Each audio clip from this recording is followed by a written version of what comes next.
Hello, my name is Kirsten Chanel. I'm a 4th grade teacher in Northern Colorado, and this is the Crazy Cat Classroom.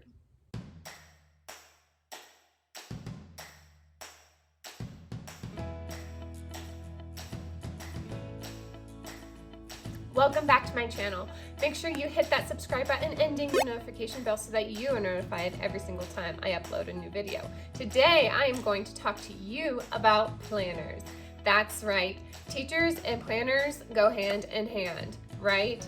So, I am going to let you know what planner I used when I was a 6th grade teacher, what planner I used last year as a 4th grade teacher, and then what planner I plan on using this coming school year. So, the planner that I used when I was a 6th grade teacher, it is packed away in the closet, nowhere to be seen. But it was just your standard planner that you could get from Target. And I thought that that was really doable being a 6th grade English teacher because I just had one lesson to plan for because I taught that lesson over and over and over again. In reflection, I would definitely plan a lesson for my homeroom class, and I did plan a lesson for my enrichment class, but primarily I just had one lesson that I planned for. So that was very doable in those Target planners because, like I said, one lesson, just wrote down some important dates that I needed to know, and that was it.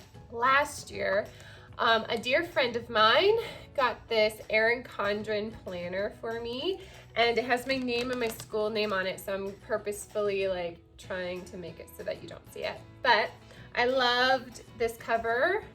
I know that there's a lot of controversy in Erin Condren planners right now, and there are multiple reasons why I decided not to do an Erin Condren planner this year, and that was one of them. But last year, my dear friend did get this for me, and so I used it because that was very sweet. One thing I did like about the Erin Condren was these tabs so that the months were easy to flip to. However, my team primarily plans in a table in Google Docs. And so what I was ending up doing would be first off, either I wouldn't use it really, look at all that blank space, or if I were to use it, I was filling in things that we had already wrote in the Word document. And so I was just rewriting things. And that just felt tedious and time consuming. One thing I did like about the Erin Condren planners was the monthly spreads and how they were 2 pages. And so I could fit a lot of information in those monthly spreads. The other thing that I wasn't so keen on the Erin Condren planners was, here I won't show their names, but I'll show the second page. I did use the grading for about a quarter.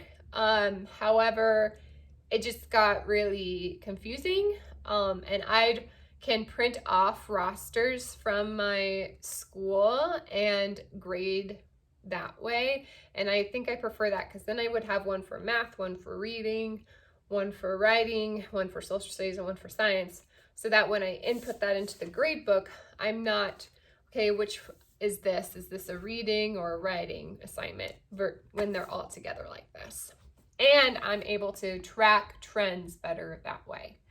Some people strictly grade online. I would love to get to that point someday. I am just not that organized yet. So one day I will.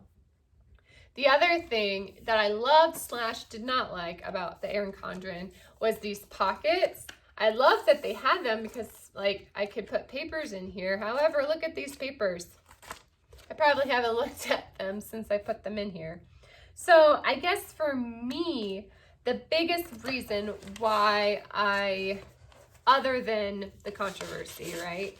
So the biggest reason, other than the controversy of why I have not gotten an Erin Condren planner this year, was because I just didn't use it to its full capacity. And why spend so much money on a planner when you're not going to use it all? And so that was my justification in getting my planner this year. So this is is a Clever Fox planner, and I found out about Clever Fox planners from a YouTube writer named Natalia Lee. So in my free time, I like to write and I like to be creative that way. And I feel like that helps me be a better teacher when I'm teaching writing, and particularly narrative writing. So I follow a lot of writers on YouTube, and one of the writers that I follow, she was sent a Clever Fox planner and was going through it and talked about it. And since then, I have followed Clever Fox planners on Instagram. And as far as what I have heard and as far as what I have known, they are an amazing company. They use 100% recyclable paper, which is great, and they are handcrafted. What I did was I got the weekly academic planner because it starts in July 2020 and it ends in July 2021, which is perfect because that's when primarily I use a planner. So what I really like about this planner is that it has both years, but what I also really enjoy about this planner is that it has areas of reflection, and you can I wrote in pencil, but you can kind of see that I've already started writing down some ideas. So this one is awareness and self-discovery, and this one is daily routines or rituals. So in the self-discovery page, you really are thinking to yourself, what are your values? What is important? What is your vision for your life? And then in your daily rituals, you're thinking on a daily basis, what are you grateful for? What affirmations can you tell yourself? And what do you need to remind yourself on a daily basis? In being a teacher, I feel like we are very self-critical. And so having those reminders of building ourselves up, I think is a key thing. They also have a spot for a vision board for your life. One reason why I got this planner is because, yeah, I'm a teacher, but being a teacher is part of my identity, but I'm also a wife, I'm also a friend, and I have a lot of other things, and I can't have just one planner for teaching. I have to have a planner for my life, because if I have something planned in my life, but that interferes with something that's happening at my job, like back to school night, I need to know. So that's the reason why I decided to have one planner where all my life happens. This page, you reflect on where you want to be in 1, 5, 10, and 20 years in these different categories. So you have health and fitness, business and career, family and friends, relationships and romance, finances, personal development, fun and recreational, and spiritual. So what I like is that you are actively thinking and planning for the future you that you want to be. And it's great because how many times do we tell our students to set goals, right? So you have your year-long goals. So these were your more long-term goals on the first page. And then you have your year-long goals. And then it goes into your 3-month goals. So thinking very big picture and then focusing even more on what action steps you can do right now in the next 3 months to help you reach that yearly goal and help you reach the 5-year goal or the 20-year goal. And then here's a spot for your mind map. And what I really like is that their note pages are dotted like a bullet journal. And I personally love to sketch note. If you haven't seen my last week's video, it will be linked right up there where I teach you an example of how I sketch note through a conference. Not only that, but they have those 2-page monthly spreads that Erin Condren has. They also have things to reflect upon the month, such as things that you learn, places to go and people to see, distractions to avoid, and one thing that I always wanted to do, and think about your monthly goals. So I've already written in some dates. Obviously, with the new school year being kind of funky, the dates may change. So I wrote them in pencil so that I wouldn't write it in pen because I hate having to go back and white out things. That's a monthly spread. A weekly spread looks exactly like this, where it has all 7 days on one side. And now you might be telling me, Kirsten, that's not a whole lot of room to plan. Right. Because my team and I plan on a Word document, my plan is just to print out the Word document, paper clip it onto this page. These boxes will only be used for before school activities or meetings, planning meetings or duties, and then after school meetings or enrichments that I teach. Over here in these little boxes, one is your today's goal. So what is the outcome that you want for the day? And then it talks about your top 3 priorities, which this really reminds me of a power list. If you haven't yet, I'll link it in the description, but go check out Michelle Ferre's and Bridget Spackman's podcast called Teaching to the Top. And TOP stands for time, organization, and productivity. I listen to it, and though there are things in it that I find useful, and then there's things in it that's like, that's just not my jam, it's what you take from it. One thing that I have really loved that I learned from them was creating a power list and making it manageable, because I'm going to have a list until I die, right? I'm going to have a to-do list till I die. And so just chopping it up into smaller chunks so that I can chew it and it can be more manageable instead of feeling so overwhelmed all the time. Because as teachers, we can make ourselves feel overwhelmed. All right, and then I really liked this page. You have your week goal. You have your reward if you achieve that week goal. So I could see this week goal being, especially at the beginning of the year, creating relationships with my students. I could see it being inputting grades for the week instead of being procrastinating and waiting to input grades.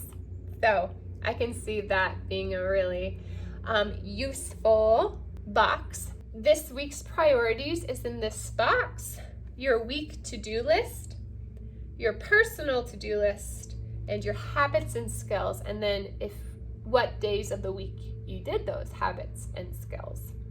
So what I really like about this is that, again, it's taking that big picture, that who I want to be in 5, 10, 20 years, focusing in on 1 year, focusing in on 3 months, focusing in on the month, and then even focusing in more on a week. So really making it so that you can go after your dreams and make what you want, your goals, happen. Life balance and to-do list is this section. So those categories that you thought about when you planned out your 5, 10, 15 years, those same categories are here. So what are you going to do today? What are you going to do this week that helps you succeed those goals? And what did you do? And what are 3 things you're excited about this week, right? Especially in this coming school year, we can kind of get down on ourselves of, it's not going to be the same and all this stuff. But though I wish we could go back to normal, though I wish that I can, have that comfort of knowing what to do, I am so excited for the creativity that I get to pursue and the different ways that I can pursue them through a remote learning or even through smaller class sizes by having a hybrid system. Here's a spot for notes. I can foresee using this at our weekly staff meetings to jot down some important dates or certain things that I need to write down. And then this week's wins, lessons I learned, and how will I improve next week? And I really loved this section because how many times do I reflect over the week and think, I am such a crappy teacher and I did not do good enough, right? So really reflecting on what things did go well in the week, what lessons I learned. Yeah, it might have been a crappy week, but one, I had some wins, and two, I've learned some lessons, right? And how can I improve that for next week? So I just really love the reflection piece about this planner, because how often do we not allow ourselves to reflect over our teaching practice? And reflection is one of the most important things to do as a teacher, because how are you going to get better if you keep running your head into the wall and it is not working, but you've just been doing it that way for however long, and you haven't truly reflected on, is it actually working? So this reflection, I think, is so important, and actually being reflective in our learning is one goal that I really want to work on with my students this year. And so what a better way than to model it myself. At the end of each month, just like you had that weekly review, you have a monthly review. So you think about, what were your big wins in the month? What were your biggest lessons that you learned? You have this area where you are graphing your lifestyles. Like I said, going back to that 5, 10, 20-year plan and seeing what areas of habits were you doing really well, what areas could you work on, what tasks were not accomplished and why. How do you feel about your progress this month on a scale of 1 to 10? How do you feel overall? And how will you improve for next month? I just love the graphics in this monthly spread personally. So yeah. And then you, again, every 3 months, set a 3-month goal, do a mind map, so that you're constantly reflecting and thinking about what is your end goal, and then how can you get there. That is the planner. I just wanted to show you one more thing that this planner entails, and that is these back pages. There's about, I think I counted 11 front and back pages that has the bullet journal spread, and they're just blank. So I could see this using it for, like I said, staff meetings. I could see using it for PD opportunities. I could see it being used for PLC, so that I'm keeping all that information in one place. Lastly, like the Erin Condren, it does have a pocket, but it doesn't have too many pockets where I'm like leaving papers out. And this, like right now I have some things in here. I have the booklet that goes with this planner to kind of explain each page. And then I have some stickers that came with it, but it has this little pocket. And so any staff meeting papers I can stuff in there. But what I like about it is that it doesn't get hidden. Meaning I can tell by carrying it if there are papers in there, and so I can actively open it up and take them out, because now my planner is not as bulky. I appreciate that there is a spot for papers so that I'm not fuddling around with them after a staff meeting, that they have a place to go. That is the Clever Fox Academic Planner. I am in no way associated with Clever Fox. However, I do appreciate their planners. So I want to hear from you. What planner are you planning on teaching with this year? Do you do digital? I have tried digital, and I could see myself working that way, but I'm just not there yet. So, or are you a paper version? And if you are a paper version, what planner are you using? I know tons of teachers that use the Happy Planner, Erin Condren, or are you just using one from Target or a calendar? So what works best for you? Let me know down in the comment box below. Remember to subscribe to this channel and ding the notification bell so that you are notified every single time I upload a new video. Remember to always believe in yourself, because when you believe in yourself, you can change the world. See ya!